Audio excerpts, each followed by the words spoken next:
Hello everyone, this is Diksha Rathore and welcome back to my channel. तो friends, nutrition से related important question है EVS के, जो बहुत इंपॉर्टेंट है, आपके सभी कॉम्पिटिटिव एग्जाम में पूछे जाते हैं। तो वीडियो को पूरा देखिए और वीडियो को लाइक एंड शेयर कर दीजिए, चैनल को सब्सक्राइब कर लीजिए। तो शुरू कर लेते हैं। फर्स्ट क्वेश्चन जो है, संतुलित भोजन के साथ पोषण के लिए आवश्यक है। देखिए, एक हमें प्रॉपर अगर हमें बैलेंस डाइट हमारी अगर अच्छी है तो उसके लिए हमें गुड इन्वायरमेंट हमें चाहिए होता है, और प्रॉपर एक्सरसाइज और खेल कूद। ठीक है, तो ये संतुलित भोजन के साथ पोषण के लिए ये आवश्यक है। ठीक है, प्रोटीन सामान्य रूप से होते हैं तो दो प्रकार के होते हैं। मांस से प्राप्त प्रोटीन को कहते हैं, यानी जो प्रोटीन हमें जंतु से प्राप्त होते हैं ना, है ना, जंतुजन्य प्रोटीन जो होते हैं ना, मतलब इनसे हमें मांस जो मिलता है, क्योंकि इनमें प्रोटीन होता है, तो जंतुजन्य प्रोटीन कहलाते हैं, जो मांस से प्राप्त होते हैं हमें प्रोटीन। क्लियर।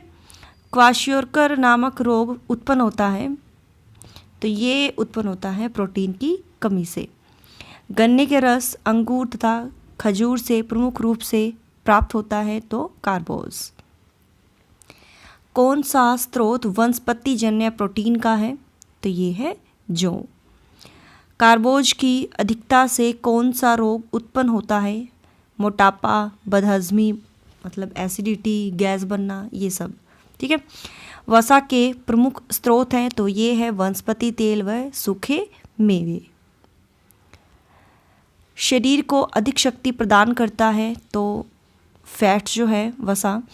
घेंगा नामक रोग उत्पन्न होता है तो आयोडीन और खनिज लवण की कमी से, घेंगा रोग। ठीक है। विटामिन का आविष्कार हुआ था तो 19वीं शताब्दी के आरंभ में, और विटामिन का आविष्कार किसने किया था, इसका आंसर आपको कमेंट में बताना है। ठीक है। खनिज लवणों की कमी से रक्त को नहीं मिल पाता, क्या नहीं मिल पाता, हीमोग्लोबिन। विटामिन ए की कमी से बालकों में कौन सा रोग होता है, तो ये होता है रतौंधी। पिलाग्रा रोग किस विटामिन की कमी से होता है, तो विटामिन बी कॉम्प्लेक्स कहा जाता है, तो ये B1, B2, B3, B5, B6, B7, B9, B12, इसको बी कॉम्प्लेक्स कहा जाता है, और हर विटामिन कॉम्प्लेक्स का अलग अलग कार्य होता है। ठीक है, तो आगे बढ़ते हैं हम। विटामिन बी की कमी से होता है बेरी बेरी रोग। विटामिन सी की कमी से कौन सा रोग होता है, स्कर्वी। विटामिन सी का प्रमुख स्रोत है आंवला, खट्टे पदार्थों में ये पाया जाता है विटामिन, नींबू, संतरा, है ना, इनमें। विटामिन डी की कमी से उत्पन्न होता है सूखा रोग, और सूखा रोग जो है पाया जाता है बालिकाओं में। स्त्रियों में मृदुलास्थि रोग किस विटामिन की कमी से होता है, विटामिन डी। विटामिन ई की कमी से स्त्रियों में संभावना होती है बांझपन और गर्भपात।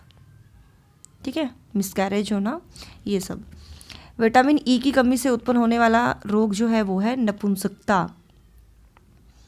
ठीक है, इरेक्टाइल डिसफंक्शन जिसको कहते हैं।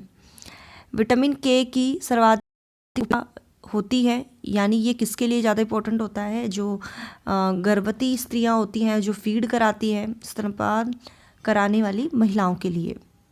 रक्त का थक्का न जमने का रोग किस विटामिन के अभाव से होता है, तो विटामिन के। जल हमारे शरीर में कितने प्रतिशत है, तो 70% हमारी बॉडी में जल है।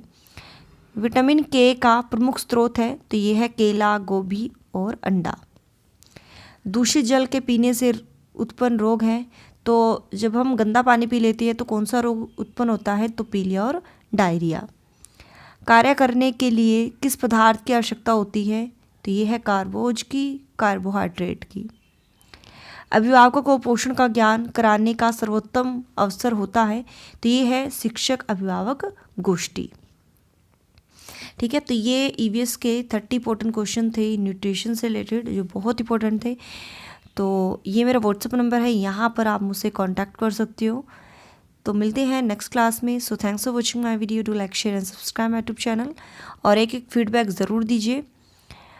टिल देन, बाय बाय, रब राखा, जय भोलेनाथ।